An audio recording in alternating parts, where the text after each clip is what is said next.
Hello, my name is Anna Lucia, and in this experiment, I measured water quality in 3 different bodies of water in the DC area with varying watersheds by measuring their pH, nitrate, and fluoride levels 10 times over the course of 5 weeks. As I just stated, I went to 3 different bodies of water in the DC area with varying watersheds. One with a large watershed, the Potomac River, one with a medium watershed, the Donaldson Run Creek, and one with a small watershed, the Hidden Pond. Once at the bodies of water, I collected water samples using this contraption I made with a measuring cup attached to a PVC pipe. I used this contraption in order to prevent falling into the bodies of water, which was a potential risk factor. Once the samples were collected in the measuring cup, I then decanted them into 100 milliliter beakers specialized for each body of water to prevent cross-contamination. Once samples were in the beaker, I used the Verify 16 parameter water test strips to collect the samples.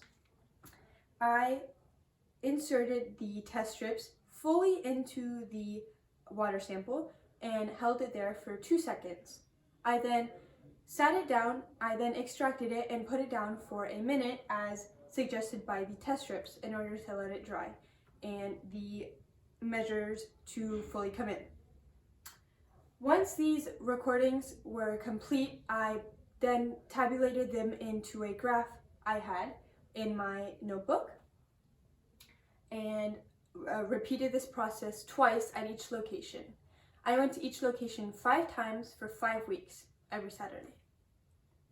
What I found was the body of water with the largest watershed, the Potomac River, had the highest pH values with a measure of 6.3, and the body of water with a medium watershed, the Donaldson Run Creek, had the lowest mean pH values.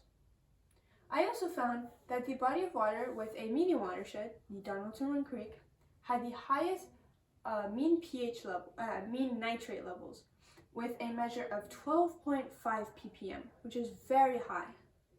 I also found that the body of water with the small watershed, the Hidden Pond, had the smallest mean nitrate levels.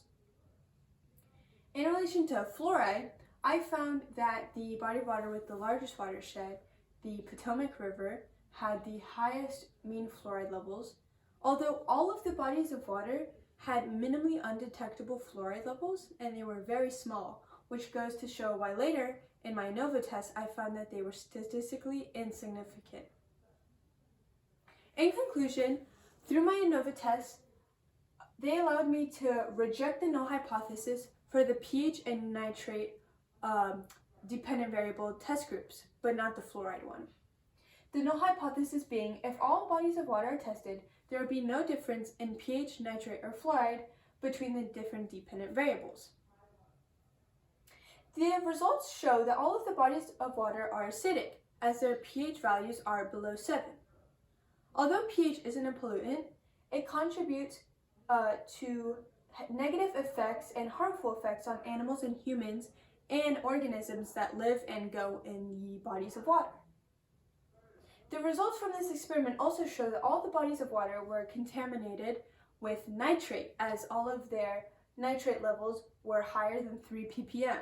And the body of water with a medium watershed, the Donaldson Run Creek, had very high levels, levels of 12.5 ppm, which show that it is very contaminated.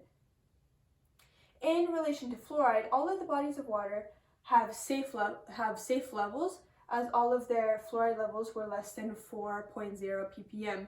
But through my ANOVA test, I figured out that they were statistically insignificant and they were very small. In conclusion, I found that the body of water with the medium watershed, Donaldson Run Creek, pictured here, had the worst water quality, as it had very high nitrate levels of 12.5 ppm, which show that it's very contaminated. I was very shocked by this, as I thought the body of water with the largest watershed, the Potomac River, would have the worst water quality, as it has a bad reputation for water quality, water safety, and is deemed very hazardous.